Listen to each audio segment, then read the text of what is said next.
الحمد لله نحمده ونستعينه ونستغفره ونؤمن به ونتوكل عليه ونعوذ بالله من شرور أنفسنا ومن سيئات أعمالنا من يهده الله فلا مضل له ومن يضلل فلا هادي له وأشهد أن لا إله إلا الله وحده لا شريك له وأشهد أن سيدنا وسندنا ونبينا وإمامنا ومولانا محمدا عبده ورسوله صلى الله عليه وعلى آله وصحبه وبارك وسلم تسليما كثيرا كثيرا.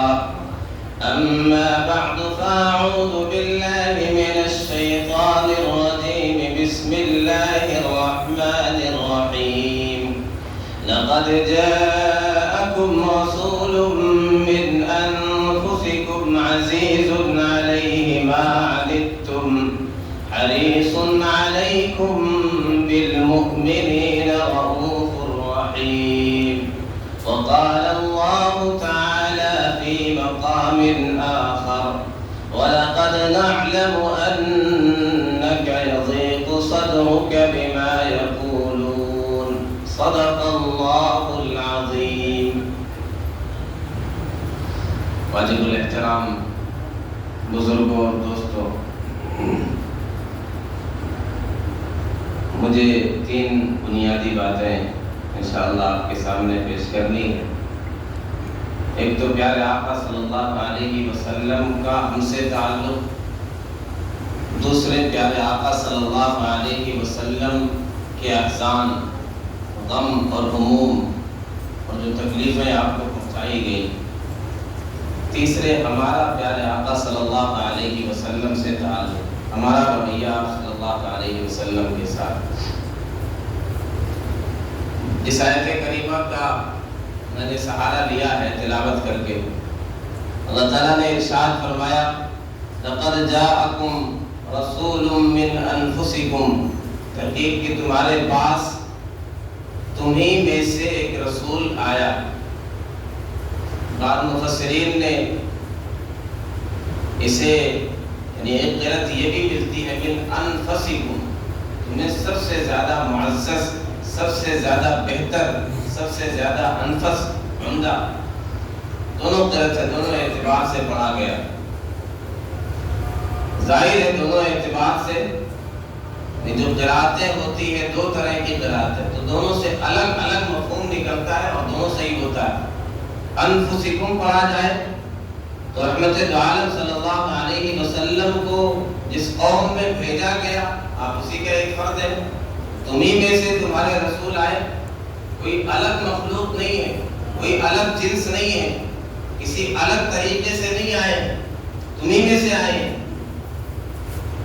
اور انفسکم، تمہیں سب سے عمدہ، سب سے بہترین ہے، سب سے خوبصورت ہے، اخلاق کے اعتبار سے، کردار کے اعتبار سے، حسن و جمال کے اعتبار سے، کمال کے اعتبار سے، حسب نسب کے اعتبار سے، اپنے بچپن کے اعتبار سے، اپنی جوانی کے اعتبار سے، اپنے آخری عمر کے اعتبار سے، اپنی نمازوں کے اعتبار سے، عبادت کے اعتبار سے، تجارت کے اعتبار سے، معیشت کے اعتبار سے، کسی بھی گوشے سے، کسی بھی پہلو سے، کسی بھی اعتبار سے اٹھا کر کے دیکھ لیں، زندگی کھلی کتاب ہے، روز روشن کی طرح آیا ہے، تم میں سب سے بہتر.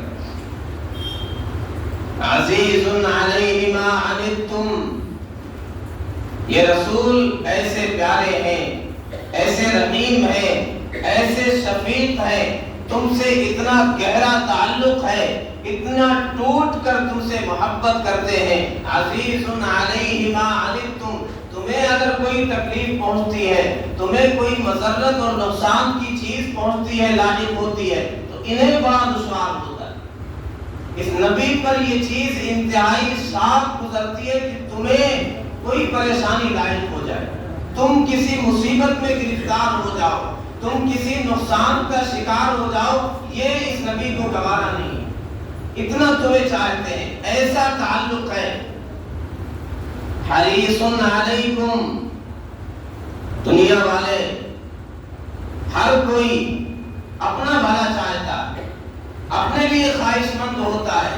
ہر ایک کی خواہشیں، ہماری خواہشیں، ہمارے والدین کی خواہشیں. دنیا میں بڑے سے بڑے آدمی کو اٹھا کر کے دیکھ لو، اللہ کے نیک بندوں کو چھوڑ کر کے، انبیاء کو چھوڑ کر کے، ہم جیسے دنیا دار کو اور جو نام نہاد رہنما کہلاتے ہیں ان کی زندگی اٹھا کر کے دیکھو. ان کے مفاد سمجھ میں آئے گا کہ اپنا مقصد، اپنا مطلب، اپنے لیے میں بہتر ہو جاؤں، میری زندگی بہتر ہو جائے، میں دنیا میں سرخرو ہو جاؤں، میرا نام ہو جائے، میری شہرت ہو جائے، میری اولاد بلندی پر پہنچ جائے. یہ ساری تمنائیں ہیں، یہ خواہشیں ہیں، یہ حرص ہے. رحمت عالم صلی اللہ علیہ وسلم کو اپنی پرواہ نہیں ہے کہ میرے گھر میں شاندار کھانا پکے، میرے لیے بہترین سواری ہو. یہ ہوتا تو 12 پیشکش کی گئی. پیارے آقا صلی اللہ علیہ وسلم کے سامنے 12 یہ آفر کیا گیا کہ آپ جو مشن لے کر کے چل رہے ہیں، آپ جو پیغام توحید کا سنا رہے ہیں، اس کے لیے کیا چاہیے آپ کو؟ دنیا کا کیا چاہیے؟ کون سی شے چاہیے؟ دولت چاہیے؟ عہدہ چاہیے؟ کسی خوبرو خاتون سے نکاح کرنا کیا چاہیے؟ ایک بار پیشکش نہیں ہوئی، 12 پیشکش ہوئی. بالآخر وہ موقع بھی آیا. نبی اکرم صلی اللہ علیہ وسلم کو آپ کے چچا نے بلا کر کے کہا، جب ایک گروہ ان کے پاس پہنچا کہ سمجھائیے اپنے بھتیجے کو، اب بہت ہو گیا، ہم اب سنیں گے نہیں، ہم اب برداشت نہیں کریں گے، یا تو آپ روکیے یا ہم نمٹ لیں گے، یا آپ کنارے ہٹ جائیے. نبی اکرم صلی اللہ علیہ وسلم نے دیکھا یہ ایک سہارا تھا، چچا کھڑے تھے، یہ سپورٹ کر رہے تھے، اب یہ بھی سہارا ٹوٹ رہا ہے. انہوں نے بھی کہہ دیا کہ بھتیجے میری عمر کا خیال کرو، میں زندگی کے اس پڑاؤ پر پہنچ گیا ہوں کہ اب میں یہ ساری چیزیں نہیں سنبھال سکتا ہوں، میں اکیلا اور تنہا کوئی قوم سے مقابلہ نہیں کر سکتا ہوں. جب آپ نے دیکھا ادھر سے بھی ہاتھ اٹھایا جا رہا ہے، آپ نے کہا چچا جان ساری دنیا ایک طرف ہو جائے، مجھے کسی کی کوئی پرواہ نہیں ہے. یہ سمجھوتے کی بات کرتے ہیں، یہ چاہتے ہیں توحید سے دستبردار ہو جاؤں، میں اپنے اس مشن کو چھوڑ دوں. واللہ لو وضعوا الشمس فی یمینی، اللہ کی قسم اگر یہ سورج میرے دائیں ہاتھ میں لا کر کے رکھ دیں، والقمر فی شمالی، اور چاند میرے بائیں ہاتھ میں لا کر کے رکھ دیں، اور یہ کہیں اس مشن کو چھوڑ دوں، مجھ سے ہرگز نہیں ہوگا، میں یہ مشن لے کر کے چلتا رہوں گا یہاں تک کہ یہ مشن غالب آ جائے گا یا میں اس راستے میں کام آ جاؤں گا. پیارے آقا صلی اللہ علیہ وسلم کی یہ شان ہے. آپ کو اپنی فکر نہیں ہے، اس پیغام کو پہنچانا ہے. کیوں؟ اس پیغام کے ذریعے سے انسانیت کی نجات ہے، دنیا تک پہنچانا ہے. چاہے میری جان چلی جائے، چاہے میرا سب کچھ چلا جائے، لیکن یہ پیغام میں لے کر کے اٹھاؤں، اسے پہنچاؤں گا، مجھ پر کیسے بھی حالات آ جائے. پیارے آقا صلی اللہ علیہ وسلم نے کوئی سمجھوتا نہیں کیا، آگے یہ پیغام پہنچا دیا، زندگی کا ہر دکھ اٹھا لیا، لیکن اس سے آپ باز نہیں رہے. یہ پیغام تو لے کر کے چلنا ہے. ہمارے لیے بھی سبق ہے. دیکھیں قرآن میں جا بجا آتا ہے ایک آیت مختلف انداز سے، ان صلاتی ونسکی ومحیایا ومماتی للہ رب العالمین لا شریک لہ وبذالک امرت وانا اول المسلمین. کہیں فرمایا گیا ومن احسن قولا ممن دعا الى اللہ وعمل صالحا وقال اننی من المسلمین. یہ جو بار بار آتا ہے آیت، میں مسلمان ہوں، میں پہلا فرما بردار ہوں، انا اول المسلمین، میں پہلا اسلام قبول کرنے والا، میں سب سے پہلے سر تسلیم خم کرنے والا، اللہ کی اطاعت و فرما برداری قبول کرنے میں سب سے آگے بڑھنے والا میں ہوں. اس کا کیا مفہوم ہے؟ بعض مفسرین اس انداز سے تفسیر کرتے ہیں کہ تواضع کے انداز میں کہ میں بھی مسلمانوں کا ایک فرد ہوں. اور علامہ جلال الدین سیوطی رحمۃ اللہ علیہ نے الگ انداز سے تفسیر کی، فرماتے قال مفتخرا وقال اننی من المسلمین، ای قال مفتخرا، فخریہ انداز میں کہے کہ حالات کتنے ہی ناسازگار ہوں، ہر طرف سولیاں گھڑی ہوں، اپنے بھی مخالف ہوں، خون کے پیاسے ہوں، بادشاہ وقت بھی خلاف ہو، لیکن میں اس پیغام کو لے کر کے چلوں گا۔ میرے پاس جو پیغام ہے میرے لیے باعث صد افتخار ہے، اس سے بہتر کوئی پیغام نہیں ہے، اسے لے کر کے میں چلوں گا کیسے بھی حالات پیش آ جائے۔ جیسے سیدنا ابراہیم علیہ السلام نے کہا اپنے بھی مخالف ہیں، باپ بھی مخالف ہے، قوم بھی خون کی پیاسی ہے، بادشاہ وقت بھی قتل کے در پہ ہے، اور یہ فیصلہ ہو گیا آگ میں ڈالا جائے گا، سب کچھ قبول ہے، لیکن اس سے دستبردار ہو جائے یہ قبول، یہ گوارا۔ تو یہ انداز ہوتا اننی من المسلمین، میں ہوں آگے بڑھنے والا، میں ہوں یہ کام کرنے والا۔ جیسے ہمارے ماحول میں کہا جاتا ہے خوب تکیٹ، بلی کے گلے میں گھنٹی کون باندھے گا؟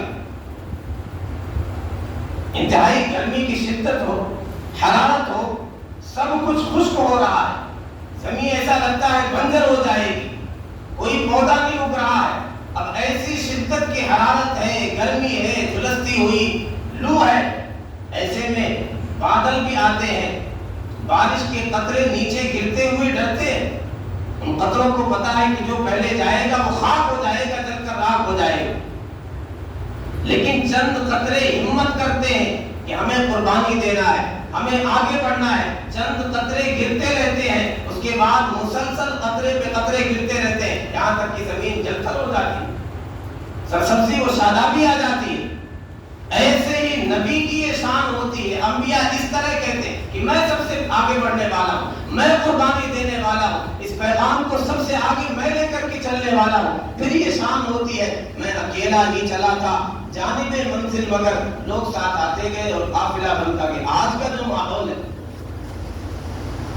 ہم سے جا بجا یہ پیغام دیا جا رہا ہے، یہ کہا جا رہا ہے کہ ہمیں بھی آگے بڑھنا پڑے گا، فلاں آئے یہ قربانی دے، علماء قربانی دے، قائدین قربانی دے، یہ تنظیم والے آئیں، ہر مسلمان کی شان یہ ہونی چاہیے ان صلاتی و نسکی و محیایا و مماتی للہ رب العالمین، میری نماز، میری قربانی، میرا جینا، میرا مرنا سب کچھ اللہ رب العالمین کے لیے، سب کچھ اسی کے لیے، تو ڈرنا کس بات کا؟ لا شریک لہ، اس کا کوئی شریک نہیں، اس کا مقابل کوئی نہیں، اس کا ہمسر کوئی نہیں، اس کے جیسا کوئی نہیں، وہ اگر فائدہ پہنچانا چاہے کائنات مل کر کے نقصان نہیں پہنچا سکتی، وہ اگر نقصان پہنچانا چاہے ساری انسانیت مل کر کے فائدہ نہیں پہنچا سکتی۔ وَبِذَلِكَ أُمِرْتُ، مجھے اسی کا حکم دیا گیا ہے کہ میں توحید کا پیغام سناؤں، شرک سے بیزاری اور نفرت کا اظہار کروں۔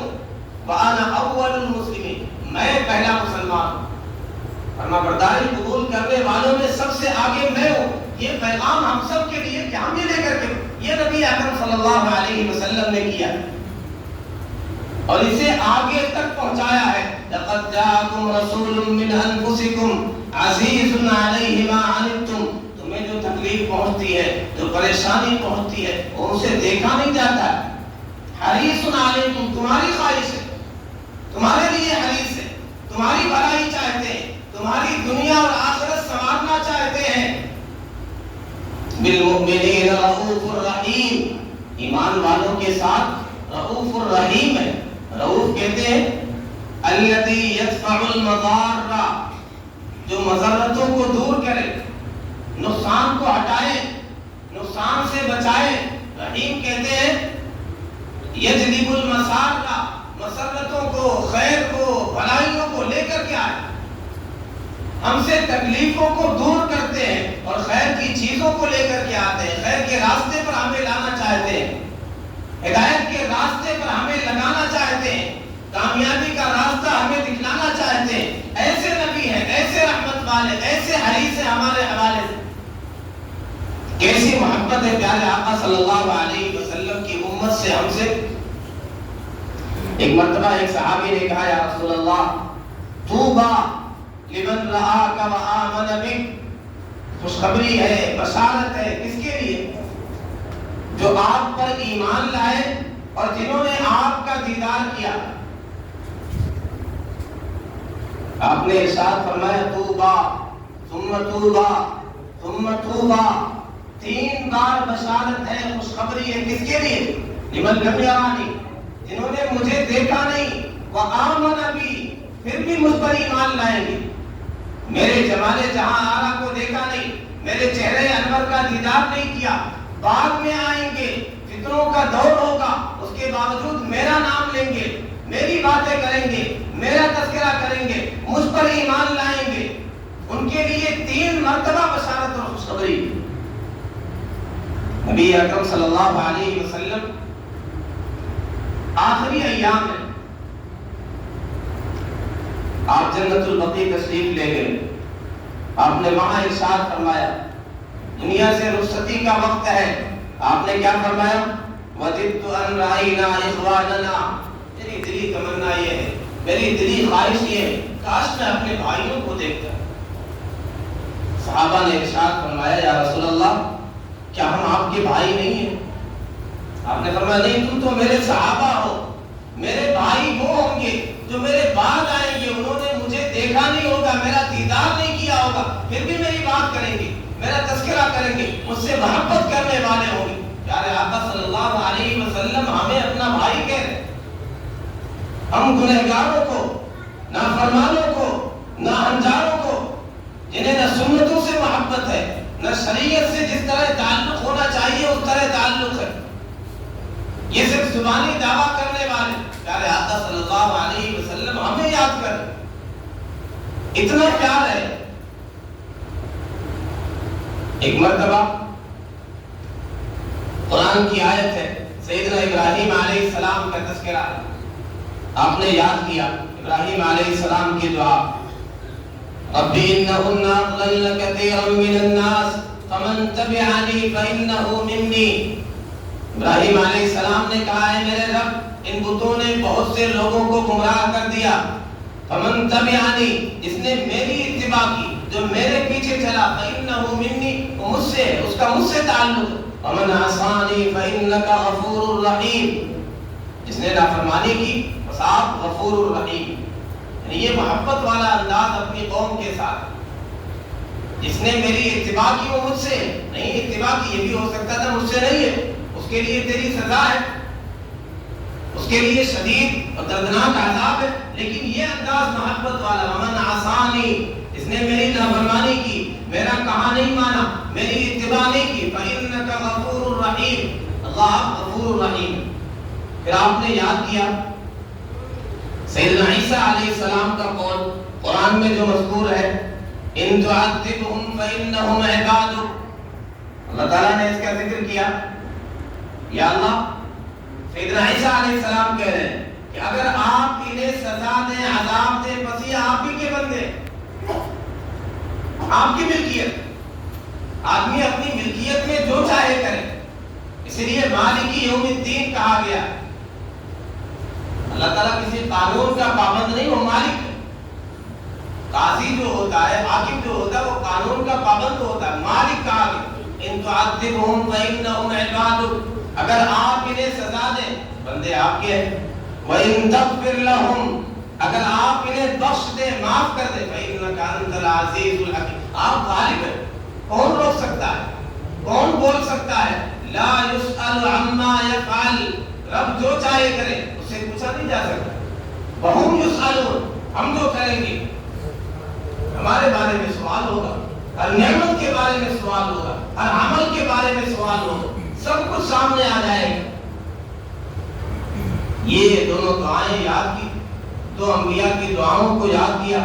پھر پیارے آقا صلی اللہ علیہ وسلم رونے لگے اور فرمایا, اللہم امتی امتی, اللہم امتی امتی, اللہم امتی امتی. اللہ تعالیٰ نے کہا, جبریل جاؤ, فصلہ ما یبکیک, جبریل جا کے پوچھو, وربک اعلم, آپ کا رب خوب جانتا ہے کہ میرا محبوب کیوں رو رہا ہے, یہ آنسو کیوں بہا رہا ہے, لیکن پھر بھی جا کے پوچھو. ما یبکیک, کیا چیز رلا رہی ہے. جبریل امین آئے, انہوں نے پوچھا کیا چیز آپ کو رلا رہی ہے. پیارے آقا صلی اللہ علیہ وسلم نے ارشاد فرمایا, امتی امتی امتی امتی, میری امت میری امت. ہمیں اپنی فکر ہوتی ہے, اپنے اولاد کی فکر ہوتی ہے, اپنے گھر بار کی فکر ہوتی ہے. یہ نبیوں کے سردار ہیں, رحمت دو عالم صلی اللہ علیہ وسلم میں کس کے لیے تڑپ رہے, کس کے لیے دعائیں کر رہے ہیں؟ کس کے لیے رو رہے ہیں؟ ہمارے لیے، امت کے لیے۔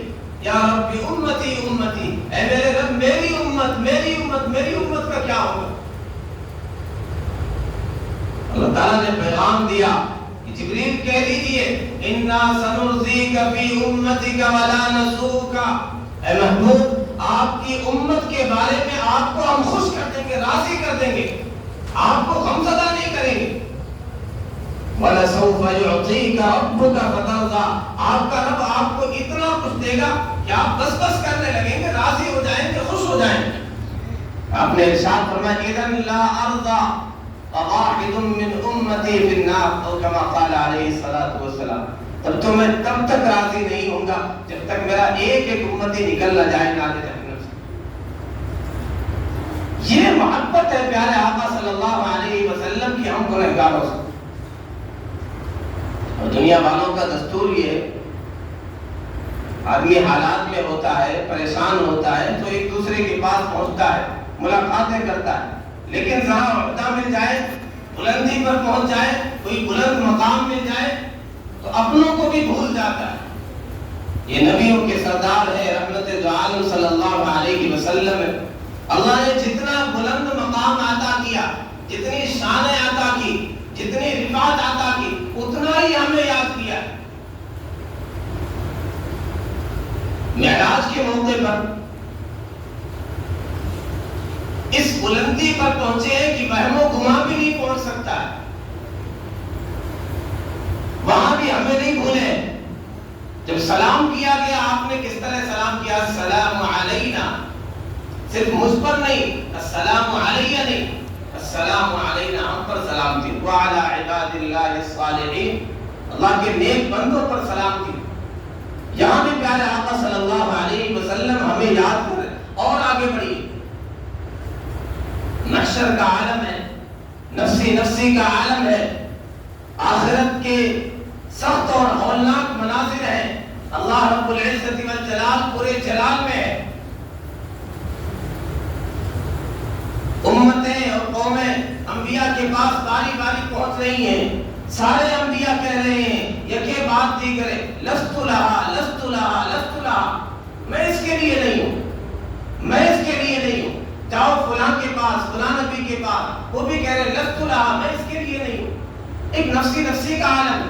رحمت دو عالم صلی اللہ علیہ وسلم کے پاس جب قومیں پہنچیں گی، امتیں پہنچیں گی، رحمت دو عالم صلی اللہ علیہ وسلم فرمائیں گے انا لہا انا لہا، میں اس کے لیے ہوں۔ پھر پیارے آقا صلی اللہ علیہ وسلم سجدے میں چلے جائیں گے۔ آپ نے ارشاد فرمایا ایسے الفاظ کے ذریعے سے میں اللہ تعالیٰ کی حمد و ثنا بیان کروں گا، وہ الفاظ اسی وقت القا کیے جائیں گے، وہ مجھے بھی یاد نہیں۔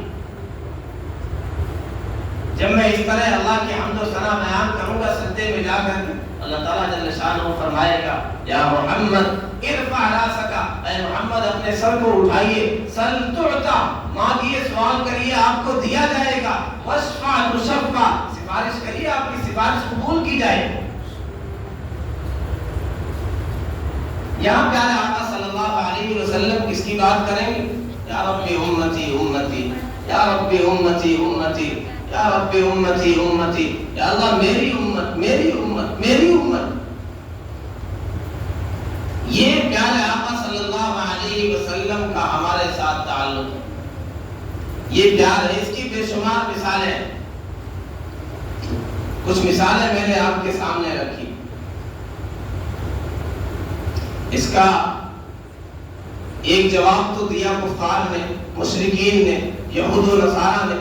اس محبت، اس تعلق کا بدلہ کیا ہونا چاہیے تھا؟ الجزاء الاحسان الا الاحسان، احسان کا بدلہ تو احسان ہوتا ہے، محبت کا بدلہ تو محبت ہوتا ہے۔ نبی ادھر سے محبت کا پیغام عام کر رہے ہیں، دنیا اور عقبہ سنوارنا چاہتے، ادھر سے پتھر برسائے جا رہے، راہ میں کانٹے بچھائے جا رہے۔ کفار نے کیا کچھ کیا، پھر ہم کمپیئر، ہم کیا کر رہے ہیں؟ پیارے آقا صلی اللہ علیہ وسلم کی راہ میں کانٹے بچھائے گئے، حتیٰ کہ اوجڑی آپ صلی اللہ علیہ وسلم کے شان مبارک پر لا کر ڈال دی گئی۔ صحیح بخاری کی روایت ہے، عبداللہ بن مسعود رضی اللہ فرماتے ہیں کفار مکہ میں سے کچھ لوگ تھے، انہوں نے آپس میں یہ طے کیا کہ جب یہ نبی نماز پڑھ رہے ہیں سجدے میں جائیں تو کون ہے ایکم یجیء بصلاۃ جزور بنی فلاں، تم میں سے کون ہے جو فلاں قبیلے کا وہ جو اونٹ ہے اس کی جو اوجڑی وہاں پہ پڑی ہوئی کون اٹھا کر کے لائے اور جب آپ سجدے میں جائیں تو اوپر لا کے رکھتے. فانبعث اشقى القوم، قوم میں جو سب سے بدبخت آدمی تھا عقبہ بن ابی معیط، اس نے کہا میں اس کے لیے ہوں. یہ کھڑا ہوا اور وہ اٹھا کر کے لے کر کے آیا اور نبی اکرم صلی اللہ علیہ وسلم سجدے میں گئے، اس نے اٹھا کر کے آپ کے شان مبارک پہ اسے رکھ دیا. سیدنا عبداللہ بن مسعود رضی اللہ تعالی عنہ فرماتے ہیں یا لیتنی منعت، کاش مجھے طاقت ہوتی، کاش مجھے قوت ہوتی، میں کچھ کر پاتا. یہاں ایک سوال پیدا ہو جاتا ہے، آدمی کبھی کبھی سوچنے لگ جاتا ہے کہ صحابی ہیں، جانے ساری وفاداری صحابہ کی مشہور ہے، یعنی یہ کیوں کہہ رہے ہیں، کیوں آگے نہیں بڑھے؟ سیدہ فاطمہ رضی اللہ عنہا دوڑی دوڑی آئی ہیں، انہوں نے ہٹایا، تو انہوں نے کیوں ایسا نہیں کیا؟ تو علماء نے محدثین نے وجہ بیان کی کہ انتہائی دبلے پتلے، انتہائی نہیں، انتہائی کمزور تھے. ان کے جانثاری وفاداری میں کوئی شک اور شبہ نہیں ہے. یہ ان کی تمنا تھی کاش میں کچھ کر پاتا، اور یہ تمنا اللہ نے پوری کروائی. آگے اسی روایت میں پیارے آقا صلی اللہ علیہ وسلم کے اوپر سے سیدہ فاطمہ رضی اللہ عنہا نے اس کو ہٹایا تو آپ نے کیا کیا؟ ایک ایک کا نام لے کر کے بددعا کی. رحمت دو عالم ہے، آپ نے کبھی اپنی ذات کے لیے بدلہ نہیں ہے. من تقم لنفسه قط، اپنی ذات کے لیے کبھی بدلہ نہیں، اپنی ذات کے لیے کبھی بددعا نہیں. لیکن یہ نماز کا مسئلہ تھا، یہ اللہ کی کبریائی کا مسئلہ تھا. آپ سجدے میں تھے، رب کی بڑائی بیان کر رہے تھے، سبحان ربی الاعلیٰ کہہ رہے تھے. اس موقع پر نماز میں یہ کیا گیا، اس لیے نبی اکرم صلی اللہ علیہ وسلم نے دعا کے لیے بددعا کے لیے ہاتھ اٹھائے اور آپ نے ایک ایک کا نام لے کر اللہم علیک بقریش، اللہم علیک بعقبہ بن معیط، اللہم علیک بابی جہل. سیدنا عبداللہ بن مسعود رضی اللہ تعالیٰ عنہ فرماتے ہیں جب آپ نے بددعا دی ان کا بھی چہرہ بدل گیا. انہیں سمجھ میں آ گیا کہ آپ نے جو کہہ دیا وہ ہو کر کے رہے. مطلب خانہ کعبہ کے پاس ہے اور پھر نبیوں کے سردار ہیں، آپ نے جو کہہ دیا وہ ہو کے رہے. آج مسلمانوں کی یہ صورتحال ہے، انہیں کفار مکہ کو یقین ہے کہ نبی اکرم صلی اللہ علیہ وسلم نے جو کہہ دیا ایسے سچے ہیں کہ اس میں کچھ کذب نہیں ہو سکتا، غلط نہیں ہو سکتا. لیکن ہمیں یقین نہیں کہ پیارے آقا صلی اللہ علیہ وسلم نے جو کہہ دیا وہ 100% حق ہے، یہی ہو کر کے رہے گا. اگر آپ نے کہہ دیا ہے کہ اسی راستے میں نجات ہے، کامیابی ہے، مسلمان کو یقین نہیں آتا. ہم شک میں پڑے رہتے ہیں کہ شاید کسی اور طریقے میں نجات ہو، شاید کسی اور کا کلچر اپنانے سے ہم ترقی پر چلے جائیں، شاید کسی اور کے نقش قدم پر چلنے سے ہم کامیاب ہو جائیں. انہیں یقین ہے، آپ نے جو کہہ دیا وہ ہو کے رہے گا. مسلمانوں کو یقین نہیں. ذرا سے حالات کیا آتے ہیں، لوگ حلیہ بدل لیتے ہیں، نام تک بدل دیتے ہیں، کافروں کے نام بھی بتلاتے ہیں. اس طرح کے علاقے میں چلے جائیں، ایسے میلوں میں چلے جائیں، ذرا سا غیروں کا مجمع نظر آئے، پھر کچھ بھی کرنے کے لیے تیار. یہ بھول جاتے یہ پیغام انا اول المسلمین. ایسے بھی حالات آئے، میرے پاس سب سے بڑی جو امانت ہے، جو سب سے قیمتی دولت ہے، اس سے کبھی دستبردار ہونے کے لیے تیار ہے، کچھ بھی ہو جائے. اب دیکھیں سیدنا عبداللہ بن مسعود رضی اللہ تعالیٰ عنہ کی یہ تمنا تھی کاش میں کچھ کر پاتا. اللہ تعالیٰ نے موقع دیا. آپ نے کہا فرعون هذه الامہ ابو جہل. ابو جہل اس امت کا فرعون ہے. سیدنا موسیٰ علیہ السلام کا مقابلہ جس فرعون سے ہوا تھا وہ اتنا بڑا فرعون نہیں تھا. اس نے بالآخر کہا میں اس اللہ پر ایمان لاتا ہوں الذی آمنت به بنو اسرائیل، جس پر بنو اسرائیل ایمان لائے. وہ آخر میں کلمہ پڑھنے کے لیے تیار ہے. لیکن ابو جہل، دو بچوں نے پہلے اس کا کام کیا، معاذ اور معوذ ہم سب جانتے ہیں. پھر آخر میں ذرا سی سانسیں رہ گئی تھی. سیدنا عبداللہ بن مسعود رضی اللہ تعالیٰ عنہ انتہائی چھوٹی عمر، چھوٹے قد کے، انتہائی کمزور، بلکہ بعض علماء نے تو یہاں تک لکھا کی طرح بڑے قد کا آدمی اگر بیٹھے اور یہ کھڑے ہوں تو ایسا قد ہے. اور یہاں تک لکھا گیا کہ قدم اتنے کمزور جیسے بعض بڑے چڑیوں کے، پرندوں کے ہوتے. اب یہ ابو جہل کے سینے پر سوار ہو گئے. اب دیکھیں کتنا بڑا فرعون، کتنا کبر ہے. ایک وہ فرعون جو ایمان لا رہا آخری وقت میں اور توبہ کر رہا ہے. ایک یہ ہے، یہ کہہ رہا کہ بہت اونچی جگہ پہ چڑھ گئے ہو. ابو جہل نے کہا بہت اونچی جگہ پہ چڑھ گئے ہو، تمہارے لیے اتنی اونچی جگہ جچتی نہیں. یعنی اس وقت بھی دیکھیے تکبر کے بول.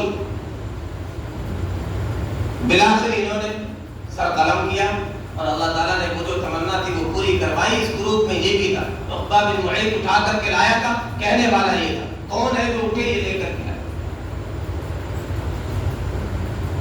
یہ تکلیفیں پہنچائی گئی. طائف کا واقعہ ہم سب جانتے ہیں. طائف کے اوباشوں نے نبی اکرم صلی اللہ علیہ وسلم کے ساتھ کیا کچھ کیا. ایک بار سیدہ عائشہ رضی اللہ عنہا نے کہا، یا رسول اللہ، کیا آپ پر احد کے دن سے بھی زیادہ سخت دن آئے؟ احد میں ظاہر ہے 70 جانثاران صحابہ شہید کر دیے گئے. نبی اکرم صلی اللہ علیہ وسلم کے دندان مبارک شہید کر دیے گئے. آپ کے سر پر چوٹ آئی. آپ کے محبوب اور چہیتے چچا سیدنا حمزہ رضی اللہ تعالیٰ عنہ انہیں شہید کر دیا گیا، لاش کا مسئلہ کر دیا گیا. تو ان کے خیال میں سب سے سخت دن یہ تھا. فرمایا نہیں، اس سے بھی سخت دن وہ تھا جب میں نے اپنے آپ کو عبد یا لیل اور ان لوگوں کے سامنے پیش کر دیا، اور میں جو امید لے کر کے، جو توقعات لے کر کے آیا تھا، ان کے پاس گیا تھا، انہوں نے اس کا الٹا ہی جواب دیا. کسی نے کہا کوئی اور ملا نہیں تھا نبی بنانے کے لیے. کسی نے کہا میں تم سے بات نہیں کرنا چاہتا. پھر اسی پر بس نہیں، اور بازوں کو لگا دیا کہ پتھر برسائیں. یہاں تک علماء نے لکھا ہے کہ پیارے آقا صلی اللہ علیہ وسلم نے کہا کہ ایک طرف سے تو راستہ خالی کر دو، 3 طرف سے پتھر برساؤ، ایک طرف سے میری بات تو پہنچ جائے. پھر پہاڑوں کا فرشتہ آیا اور اس نے کہا اگر آپ کہیں تو انہیں پیس دیا جائے دو پہاڑوں کے درمیان. ہم نے فرمایا نہیں، میں اس شہر میں قہر و غضب بن کر نہیں آیا. میں کیوں ان کے لیے تباہی کی دعا مانگوں؟ بشر ہے، بے خبر ہے، کیوں تباہی کی دعا مانگوں؟ وہ ابر لطف جس کے سائے کو گلشن ترستے تھے، یہاں طائف میں اس کے جسم پر پتھر برستے تھے. یہاں آپ نے دعا دی، اللہم اہد قومی فإنہم لا یعلمون. اللہ میرے قوم کو ہدایت عطا فرما، یہ جانتے نہیں، انہیں پتہ نہیں. زندگی کا کون سا ایسا غم ہے، کون سا ایسا دکھ ہے، کون سی ایسی مصیبت ہے، کون سی ایسی پریشانی ہے تو پیارے آقا صلی اللہ علیہ وسلم کو اٹھانی نہیں پڑتی. آپ کے سامنے آپ کے صحابہ کو تپتی ریت پر گھسیٹا جا رہا ہے. سیدنا بلال رضی اللہ تعالیٰ عنہ کے گلے میں پٹا ڈال کر کے تپتی ریت پہ گھسیٹا جا رہا ہے. جسم کو جلایا جا رہا ہے. آپ کے سامنے سیدنا عمار ان کے پورے خاندان کو ظلم کا نشانہ بنایا جا رہا ہے. سیدہ سمیہ رضی اللہ تعالیٰ عنہ کو ظالم ابو جہل نے اس طرح نیزہ مارا اور ایسا سلوک کیا کہ جسم کے 2 ٹکڑے ہو گئے. کیا ہم نہیں دیکھا؟ اسی لیے آپ نے فرمایا لقد اوذیت فی سبیل اللہ ما یؤذی احد من قبلی. مجھے جتنا راہ خدا میں ستایا گیا، ایذا پہنچائی گئی، کسی کو اتنی ایذا نہیں پہنچائی گی. وَلَقَدْ أُخِذْتُ فِي سَبِيلِ اللَّهِ مَا يُخَافُ أَحَدٌ مِّن قَبْلِي. جتنا مجھے ڈرایا گیا اتنا کسی کو نہیں ڈرایا گیا. یہ تو غیر ہے، انہوں نے جو کچھ کیا وہ کیا. ہم ذرا اپنا جائزہ لے لیں. کیا ہم پیارے آقا صلی اللہ علیہ وسلم کو تکلیفیں نہیں پہنچا رہے؟ کیا ہم آپ کے کلیجے کو ٹھنڈک پہنچا رہے ہیں؟ آپ کی آنکھوں کی ٹھنڈک کا سامان ہم کر رہے ہیں؟ ابھی بات آئی دوشنبہ اور جمعرات کو اعمال پیش کیے جاتے ہیں. ہم ذرا جائزہ لے لیں، احتساب کر لیں، اپنے گریبان میں منہ ڈال کر دیکھ لیں. کیا ہمارے اعمال جب پیش ہوتے ہیں ہفتے میں 2 دن اس قابل ہوتے ہیں کہ پیارے آقا صلی اللہ علیہ وسلم کا کلیجہ ٹھنڈا ہو جائے، آپ خوش ہو جائیں کہ میرا امتی ہے، اس کے اعمال ہیں، اس نے اتنے نیک اعمال کیے ہیں، اتنا درود پڑھا ہے، اتنی نمازیں پڑھی ہیں.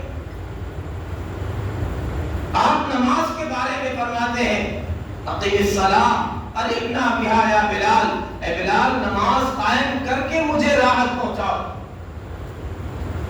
اس نماز کے بارے میں آپ نے ارشاد فرمایا قرۃ عینی فی الصلاۃ، میری آنکھوں کی ٹھنڈک نماز میں ہے. ہم اسے اپنانے کے لیے تیار نہیں ہیں. جو اسلام کا دوسرا رکن ہے اس پر عمل پیرا ہونے کے لیے تیار نہیں ہے. ہم نے مسجدوں کو ویران کیا ہے، ہم نے نبی اکرم صلی اللہ علیہ وسلم کی سنتوں کا جنازہ نکالا ہے، ہم نے پیارے آقا صلی اللہ علیہ وسلم کی لائی ہوئی شریعت کے ساتھ کھلواڑ کیا ہے. غیروں نے جو کیا وہ غیر تھے، وہ دشمن تھے. اپنوں سے اصل شکوہ ہوتا ہے تم تو غیروں کی بات کرتے ہو، تم تو غیروں کی بات کرتے ہو. ہم نے اپنے بھی آزمائے ہیں، لوگ کانٹوں سے بچ نکلتے ہیں، ہم نے پھولوں سے زخم کھائے. اللہ تعالیٰ نے ارشاد فرمایا یا ایھا الذین آمنوا لا تکونوا کالذین آذوا موسیٰ فبرأہ اللہ مما قالوا وکان عند اللہ وجیہا. اے ایمان والو، ان لوگوں کی طرح نہ ہو جانا جنہوں نے موسیٰ علیہ السلام کو ایذا پہنچائی. یہودیوں کے بارے میں بات ہو رہی، بنی اسرائیل کا تذکرہ ہے، کیسے کیسے ایذا پہنچائی سیدنا موسیٰ علیہ السلام کو. جب مقابلہ کرنے کی بات آئی انہوں نے سیدھا کہہ دیا اذهب انت وربك فقاتلا انا هاهنا قاعدون. آپ جائیں، آپ کا رب جائے مقابلہ کرے، ہم تو یہاں آرام سے بیٹھے. کیسے تکلیف پہنچائی، کیسے کیسے ایذا پہنچائی.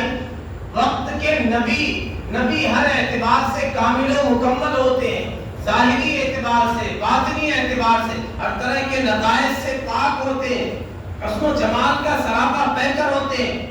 انہوں نے سیدنا موسیٰ علیہ السلام پر الزام لگایا یہ بے حیا لوگ تھے، ایک ساتھ مل کر کے برہنہ ہو کر کے غسل کیا کرتے تھے. نبی حیا کے پیکر ہوتے ہیں، شرم و حیا کے پیکر ہوتے ہیں، یہ تنہا غسل کیا کرتے تھے سیدنا موسیٰ علیہ السلام. صحیح بخاری کی روایت پڑھ رہا ہوں. انہوں نے الزام لگایا انہو آدر، یہ ہمارے ساتھ غسل اس لیے نہیں کرتے ہیں کہ ان کے اندر ایک بیماری ہے، خفیہ بڑھ جاتا ہے، یہ عیب ہے ان کے اندر، اس لیے ہمارے ساتھ غسل نہیں کرتے. وقت کے نبی کے ساتھ، وہ نبی جو ان کی بھلائی، ان کی خیر خواہی کے لیے آئے، ہر طرح کی تکلیفیں برداشت کر رہے ہیں ان کے لیے، ان پر الزام لگا رہے اور ایسا الزام لگا رہے. یہاں یہ بھی بات واضح کر دوں، بعض تفسیری روایتوں میں اس طرح کی باتیں آتی ہے سیدنا ایوب علیہ السلام کے بارے میں، جہاں ان کے صبر کا تذکرہ ہوتا ہے کہ انہیں ایسی بیماری ہو گئی کہ گھوڑے ہو گئے اور کیڑے پڑ گئے اور وہ کیڑے نکل رہے ہیں، پھر اٹھا کر کے ڈال رہے ہیں. محققین علماء نے، مفسرین نے اس کی تردید کی ہے، ایسی کوئی صحیح درجے کی روایت نہیں، اور کسی نبی کے ساتھ ایسی بیماری لاحق نہیں ہوتی ہے جس سے لوگ گھن کرنے لگ جائیں. نبی کو ہر اعتبار سے کامل و مکمل بنا کر کے بھیجا جاتا ہے، ہر اعتبار سے، حسن کے اعتبار سے، جمال کے اعتبار سے، کمال کے اعتبار سے، طاقت کے اعتبار سے، صحت کے اعتبار سے. تکلیف تھی، بس قرآن میں اس کا تذکرہ ہے، نصب اس کا تذکرہ ہے، لیکن یہ جو چیزیں ملتی ہیں اسرائیلی روایتوں سے یہ باتیں آئیں. بہرحال انہوں نے الزام لگایا، اللہ تعالیٰ نے انتظام یہ کیا کہ برات ظاہر ہو جائے، پتہ چلے نبی حسن و جمال کا پیکر ہوتے ہیں، اس طرح کا کوئی نقص نہیں ہوتا. ایک جگہ غسل کر رہے تھے تنہائی میں، کپڑے یہاں پہ اتار دیے. یہ تذکرہ ملتا ہے نبی اکرم صلی اللہ علیہ وسلم کا بھی ایک واقعہ ملتا ہے. اس دور سے علماء نے کہا کہ بہت پہلے سے یہ چیز چلی آ رہی ہے، یعنی ایک رواج چلا آیا ہے کہ اندر ایک کپڑا جسے ہم انڈر ویئر کہتے ہیں یہ لوگ پہنا کرتے تھے. ایک واقعہ نبی اکرم صلی اللہ علیہ وسلم کے بچپن کا ملتا ہے. سیرت کا بیان ہے تو ساری چیزیں، چونکہ یہ سوشل میڈیا کا دور ہے، ایسے ایسے اعتراضات آ جاتے ہیں غیر مسلموں کی طرف سے، مسلمان پریشان ہو جاتے ہیں کیا جواب دیں. آپ کے بچپن کا ایک واقعہ ہے کہ جب خانہ کعبہ کی تعمیر ہو رہی تھی، پتھر اٹھا کے لوگ لا رہے تھے، نبی اکرم صلی اللہ علیہ وسلم بھی پتھر اٹھا کے لا رہے تھے. آپ کے چچا حضرت عباس نے کہا کہ یا ابن عمی لو حللت ازارک، اے بھتیجے اگر آپ اپنی ازار کو اپنے سر پہ کر لیں یا کندھے پہ کر لیں، اس پہ پتھر رکھ لیں تو تکلیف نہ. تو نبی اکرم صلی اللہ علیہ وسلم نے جیسے اٹھایا رکھا، سقط مغشیا، رسی کھا کر کے بے ہوش ہو کر کے گرے. اس کے بعد سے کبھی اس طرح کی نوبت نہیں آئی. تو اس میں بھی محدثین نے علماء نے کہا کہ بہرحال نیچے ایک کپڑا ہوا کرتا تھا، اس کا رواج تھا. تو یہاں بھی یہ اس لیے میں نے سمجھایا جب بات آئی تو وضاحت بھی ہو جائے تاکہ کوئی خنجان ذہن میں نہ رہے. کپڑے اتارے، غسل کر رہے ہیں اور اللہ کی شان اللہ تعالیٰ کو دکھانا تھا، وہ پتھر لے کر کے کپڑا بھاگا. اور وہ پتھر کپڑا لے کر کے بھاگا. صحیح بخاری کی روایت، صحیح درجے کی. اب سیدنا موسیٰ علیہ السلام پیچھے پیچھے، سو بھی یا حجر، سو بھی یا حجر، سو بھی یا حجر، اے پتھر میرا کپڑا. جہاں یہ لوگ تھے، قوم کے لوگ تھے، غسل کر رہے تھے، وہاں جا کے پتھر رکا. پھر قوم نے دیکھ لیا اور کہا واللہ ما بموسیٰ من بأس، اللہ کی قسم موسیٰ علیہ السلام میں کوئی عیب نہیں. سیدنا موسیٰ علیہ السلام نے اس پتھر کو مارے، وَإِنَّهُ لَنَبٌ، 7 مرتبہ مارے ہیں، اس پر نشان پڑ گیا پتھر پر مارنے کی وجہ سے. سیدنا موسیٰ علیہ السلام کی اپنی ایک شان تھی، ان کا جلال مشہور ہے. اسی صحیح بخاری میں روایت ہے ملک الموت کے بارے میں. روح قبض کرنے کے لیے آئے تو انہوں نے تماچا رسید کیا کہ وہ ان کی آنکھیں ہی جاتی رہی. الگ بحث چل جائے گی، اس پہ بھی اعتراض ہو سکتا ہے، سوال ہو سکتا ہے کہ فرشتہ بہرحال بہت ہی طاقت والا ہوتا ہے، اس سے کیسے ہو سکتا ہے. تو اس کا بھی علماء نے جواب دیا کہ جو جس حالت میں جس شکل میں آئے اس کے اعتبار سے پھر وہ طاقت و قوت ہوتی ہے. جیسے جناتوں کے بارے میں مشہور ہے، بہت ہی طاقت ہوتی ہے، اللہ تعالیٰ نے بہت پاور دیا، لیکن وہ اگر سانپ کی شکل میں آئے تو وہ سانپ ہی جیسی طاقت ہوتی. کسی پرندے کی شکل میں آئے تو ایسی چیزیں. ایسے ہی یہاں بھی بہرحال دوسری طرف بات چلی جائے گی. انہوں نے کیسے کیسے ایذا پہنچائی. آپ نے کہا تم بھی انہی کے نقش قدم پر چلو. اس میں صرف یہی نہیں ہے کہ خاص چیزیں، ایذا پہنچانے میں بھی مسلمان انہی کے نقش قدم پہ. جیسے انہوں نے وقت کے نبی کو سیدنا موسیٰ علیہ السلام کو ایذا پہنچائی، ایسے مسلمان بھی ایذا پہنچا رہے ہیں. صرف جس میں انہیں منورنجن کرنا ہو، جس میں ان کے نفس کو حظ اور فائدہ ملے، لطف ملے، وہ کرنے کے لیے تیار. شریعت کا صاف حکم، اگر انہیں لگتا ہے کہ ہمارا دنیاوی کوئی نقصان ہے تو اس سے پیچھے ہٹ جاتے ہیں. اب دیکھ لیں، گھر کا مسئلہ ہے. جب وراثت کے تقسیم کی نوبت اور باری آتی ہے، آپ نے خود سنا ہوگا، ہم نے بارہا سنا ہے، سیدھا کہہ دیتے لوگ یہاں شریعت نہیں چلے گی. شریعت کے اعتبار سے جائیداد اور مال اور زمین تقسیم نہیں ہوگی. یہ نبی اکرم صلی اللہ علیہ وسلم کو ایذا پہنچانا نہیں ہوا. وما ارسلنا من رسول الا لیطاع باذن اللہ. ہم نے جو رسول بھیجا صرف برکت حاصل کرنے کے لیے نہیں، صرف تعریف کرنے کے لیے نہیں ہے کہ نبی کی صرف مدح سرائی کر لی جائے، اطاعت کے لیے. اللہ کے حکم سے جو پیغام لے کر کے آئے ہیں وہ مانا جائے، اس پر عمل کیا جائے. عدالتوں میں کیسز کس کے پہنچ رہے ہیں؟ مسلم خواتین نقاب پوش دیکھیں طلاق کے مسائل لے کر کے کتنا گھومتی ہیں. یہ وہاں انصاف دینے جاتی ہیں. انہیں شریعت پر عمل نہیں کرنا ہے. اگر انہیں انصاف چاہیے تو شریعت میں انصاف. اگر گھروں کا سکون چاہیے تو نبی نے جو طریقہ بتلایا اس میں سکون ہے، لیکن نہیں کروا رہا ہے، نہیں قبول ہے. خوشی کا موقع ہو، غمی کا موقع ہو، کیا ہم پیارے آقا صلی اللہ علیہ وسلم کو ایذا نہیں پہنچاتے ہیں؟ صحابہ کے دور میں شادی کرنا بھی آسان تھا اور مرنا بھی آسان تھا۔ اب شادی کرنا بھی دشوار ہے اور مرنا بھی دشوار ہے۔ مرنے کے لیے بھی آدمی 2-4 دعوتوں کے لیے پیسہ جمع کر کے انتظام کر کے جائے، پھر مرے۔ تیجا ہوگا، 40واں ہوگا، برسی ہوگی، اب اندازہ کریں۔ اللہ تعالیٰ نے شریعت میں غریبوں کے لیے رکن معاف کر دیا۔ اگر غریب ہے، حج نہیں فرض ہے، کیوں؟ بیچارے کے پاس مال نہیں ہے، غربت کی وجہ سے۔ زکوٰۃ اسلام کا رکن ہے، معاف کر دیا گیا۔ قربانی واجب ہے، مال نہیں ہے، بندہ صاحب نصاب نے، شریعت نے معاف کر دی۔ لیکن ہم نے نبی اکرم صلی اللہ علیہ وسلم کی سنتوں کا ایسا مذاق اڑایا ہے، شریعت کے ساتھ ایسا کھلواڑ کیا ہے، یہاں تو ارکان معاف ہو رہے ہیں۔ ایسی آسان شریعت ہے، ہم نے ایسی رسومات میں اپنے آپ کو جکڑ دیا ہے، معاشرے کو ایسے جکڑ دیا ہے۔ زکوٰۃ معاف ہے، حج معاف ہے، قربانی معاف ہے، لیکن تیجا معاف نہیں، 40واں معاف نہیں۔ تمہارے پاس کچھ بھی نہیں، قرضہ لے کر کے کسی بھی طرح کرنا ہے۔ قوم کیا کہیں گے؟ خاندان والے کیا کہیں گے؟ رشتہ دار کیا کہیں گے؟ یہ پرواہ نہیں ہے کہ اللہ اس کے رسول کیا کہیں گے، اللہ اس کے رسول ناراض ہو جائیں گے، قوم کیا کہیں گے؟ یہ شریعت کے ساتھ مذاق نہیں ہے۔ ہم سمجھتے ہیں شادی آئی ہے تو بس شریعت کو ذرا کچھ دنوں کے لیے، کچھ لمحے کے لیے تاپ پہ اٹھا کے رکھیں، تقویٰ کو کہیں کنارے لے جا کر کے رکھیں، یہاں منمانی چلے گی اور خواتین کی منمانی چلے گی، ساری رسم پوری کی جائے۔ ایسے ہی یہاں مرنے کے بعد پر الہ آبادی نے کہا تھا، بتاؤں تم کو میں مرنے کے بعد کیا ہوگا؟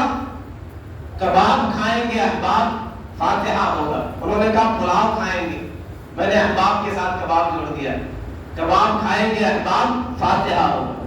تو ادھر تو مر گئے، گھر میں رنج و علم کا پہاڑ ٹوٹ گیا، ادھر پلاؤ بریانی چل رہی، لوگ دعوتیں اڑاتے۔ یہ کیا ہے؟ پیارے آقا صلی اللہ علیہ وسلم نے سنتیں دی ہیں، روشن سنتیں، روشن طریقہ، لیلھا کنہاریہ، اس کی راتیں بھی ایسی ہیں جیسے دن روشن ہوتا ہے۔ ہم نے سمجھا نہیں محبت کسے کہتے ہیں۔ بس ربیع الاول میں چند مجلسیں قائم کر لی جائیں، جلوس نکال لیا جائے، جھنڈی لگا لی جائے، قمقمے لگا لیے جائیں، ہم نے بس اتنا محبت سمجھا۔ اور ایسے لوگ بھی مل جاتے ہیں جو دلائل پیش کریں گے۔ بھائی نبی کی آمد پر خوش کون نہیں ہوگا؟ ہر ایک کو خوشی ہے، چھوٹی سی نعمت ملتی ہے آدمی خوش ہو جاتا ہے۔ کائنات کی سب سے بڑی نعمت میری، کون نہیں خوش ہو؟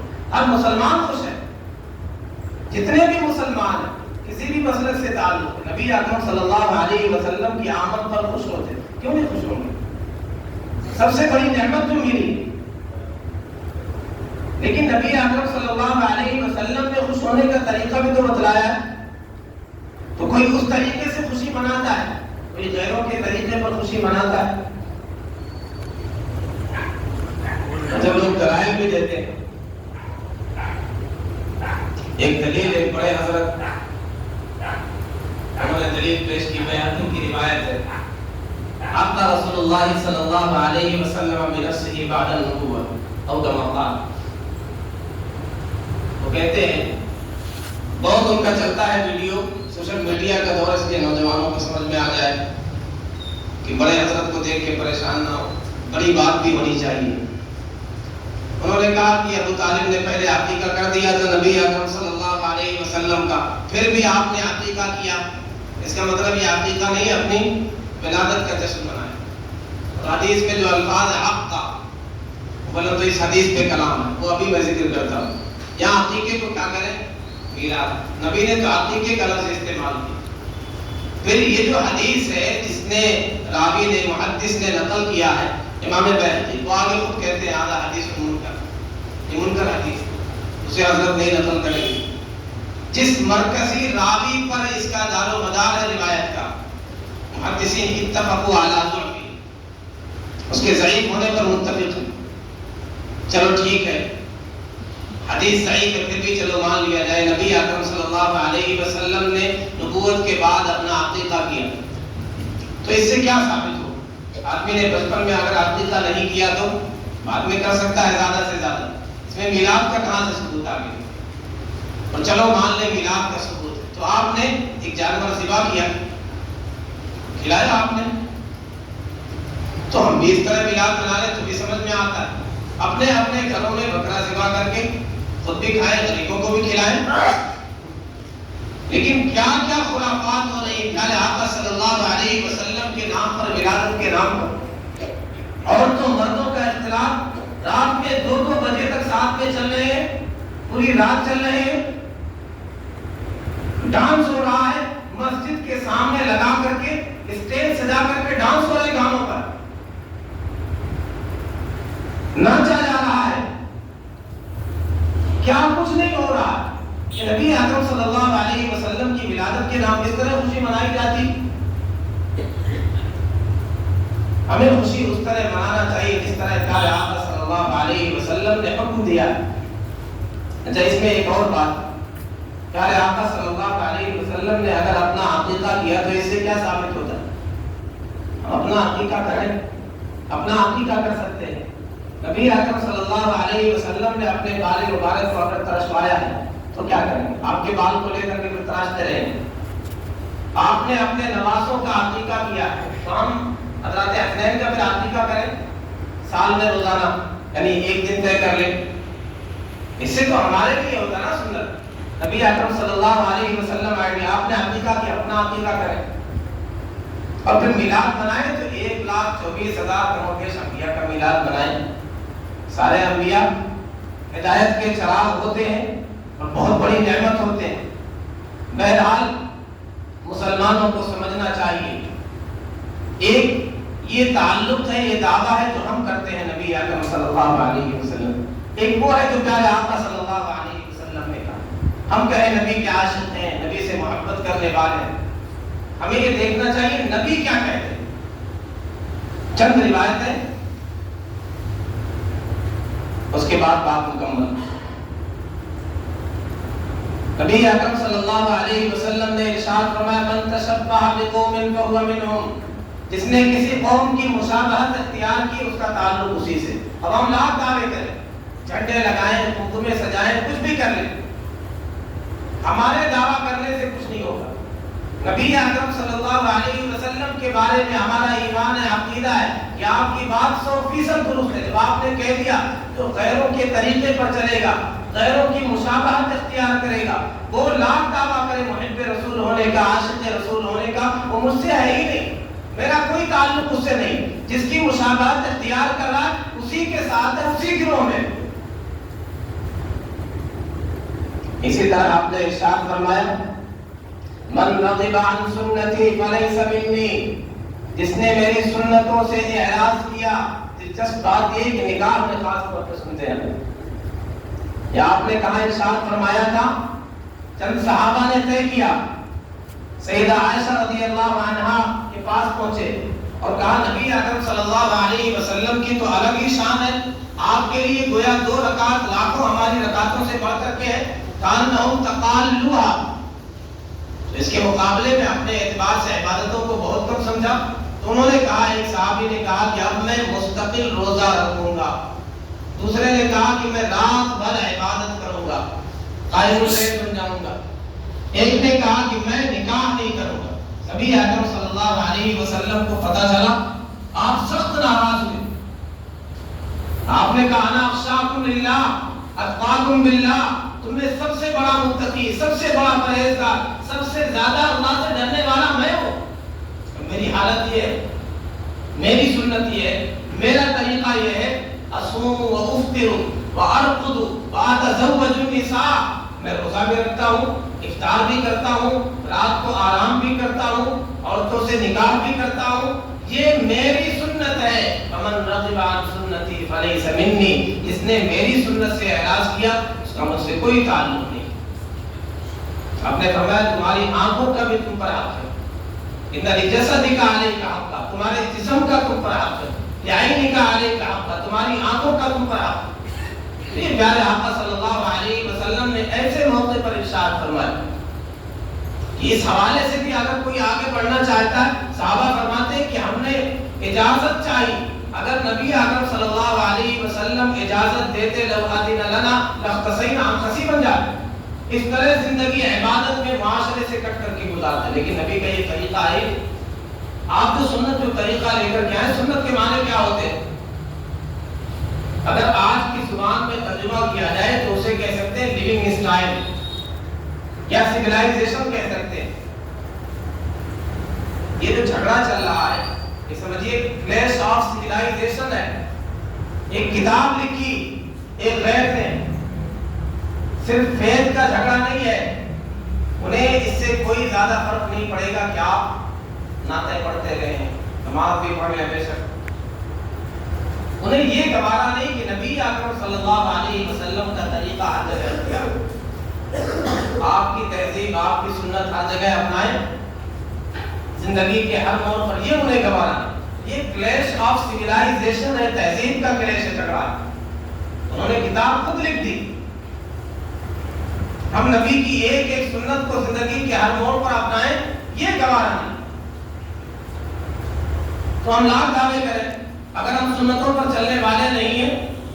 شادی کے موقع پر سنتیں کیا ہیں، خوشی کے موقع پر سنتیں کیا ہیں، غمی کے موقع پر سنتیں کیا ہیں، عقیقہ کیسے کرنا چاہیے، نکاح کیسے کرنا چاہیے، تجارت کیسے کرنا چاہیے، زراعت کیسے کرنا چاہیے. ہر جگہ پیارے آقا صلی اللہ علیہ وسلم کی سنت ہے. ایسا نہیں کہ ہم کسان ہیں، دیہات کے لوگ ہیں تو کھیتی کے بارے میں کچھ نہیں. نبی اکرم صلی اللہ علیہ وسلم کی تعلیمات اس حوالے سے بھی. آپ نے ارشاد فرمایا کھیتی کرنے والوں کے بارے میں، ایوبا مسلم یزرع زرعا، جو کھیتی کرتا ہے، فیاکل منہ حیوان او طیر او بہیمۃ الا وکانت لہ صدقۃ. بندہ کھیتی کرتا ہے، اس میں سے کوئی جانور کھا لے، کوئی چوپایا کھا لے، کوئی پرندہ کھا لے، کوئی چور چوری کرے، ساری چیزیں اس کے لیے صدقہ لکھی جاتی ہے. اس کی وجہ سے بعض علماء نے کہا کہ بہترین پیشہ یہ زراعت ہے، کھیتی کرنا، اس لیے کہ اتنا زیادہ ثواب مل رہا ہے. کوئی پرندہ کھا لیا اس کے لیے بھی صدقہ لکھا گیا، کسی جانور نے کھا لیا وہ بھی صدقہ. دیہاتوں میں تو لوگ بہت پریشان ہوتے ہیں، نیل گائے آ رہی، اس کے لیے طرح طرح کے انتظامات کرتے ہیں. اس پر بھی یعنی یہ پتہ رہے گا کہ اس پر بھی ثواب مل رہا ہے. اس امید کے ساتھ رہے تو باعث ثواب ہے، اجر ہے. نبی اکرم صلی اللہ علیہ وسلم کی ایسا نہیں کہیں پہ تعلیمات ہو. بچپن کے بارے میں دیکھیں، بچوں کے لیے کیا نمونہ ہے. نبی اکرم صلی اللہ علیہ وسلم کی تعلیمات ایک والد کے لیے کیا ہے، نبی اکرم صلی اللہ علیہ وسلم کی تعلیمات ایک ٹیچر کے لیے کیا. مستقل موضوعات ہیں. نبی اکرم صلی اللہ علیہ وسلم نے بچپن میں بکریاں چرائی، اور صحیح بخاری کی روایت ما بعث اللہ نبیا الا وقد رعى الغنم، اللہ نے کوئی نبی ایسا نہیں بھیجا جس نے بکری نہ چرائی. کیونکہ اللہ تعالیٰ براہ راست تربیت کرتے ہیں انبیاء کی. علمنی ربی فاحسن تعلیمی، میرے رب نے مجھے علم سکھلایا تو بہترین علم سکھلایا. ادبنی ربی فاحسن تادیبی، میرے رب نے مجھے ادب سکھلایا تو بہترین ادب سکھلایا. آج کل جو بڑی بڑی تھیوری پیش کی جاتی ہے، مثال کے طور پہ بچے کی ولادت کے بارے میں کہا جاتا ہے 100 بھائی اور یہ ملے، یہ ساری چیزیں آپ سے بہت پہلے سوال کیا گیا تھا.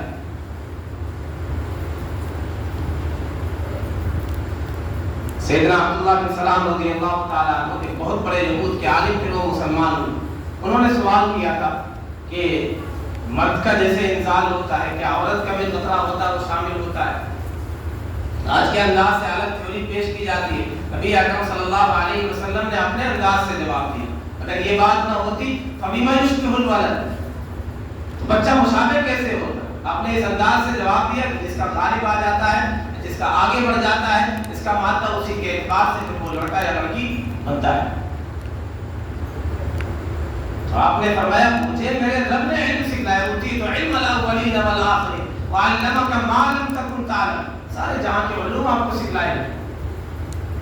تو بکریاں چرائی ہیں پیارے آقا صلی اللہ علیہ وسلم نے. اس میں ہمارے لیے بڑے خوبصورت 2-3 اسباب ہیں. سب سے پہلی چیز، اللہ تعالیٰ کو یہ گوارا نہیں تھا کہ آپ کسی پر ڈیپینڈ ہو، آپ کسی کے ٹکڑوں پر پلے، کسی کے احسان کے سائے تلے جیے. اس لیے وہ سارا ماحول سیدہ حلیمہ سعدیہ رضی اللہ عنہا کی یہاں کا کیا خوشحالی چل رہی ہے، جو اونٹنی ہے وہ بھی بالکل لاغر ہے، کمزور ہے، ساری چیزیں. پھر آپ آئے ہیں تو ساری برکتیں ہی برکت ہے، تو پتہ چلے کہ آپ کی برکت. یہ نبی کسی کے ٹکڑوں پر پلنے والا نہیں، ساری انسانیت اس کے ٹکڑوں پر پلے گی. تو نبی اکرم صلی اللہ علیہ وسلم بچپن میں بکریاں چرا رہے، اسی لیے یہ پیغام دے رہا ہے کہ مسلمان کو بھی ایسا ہونا چاہیے کہ دنیا میں اس اعتبار سے رہے کہ دھرتی پر بوجھ نہ بنے.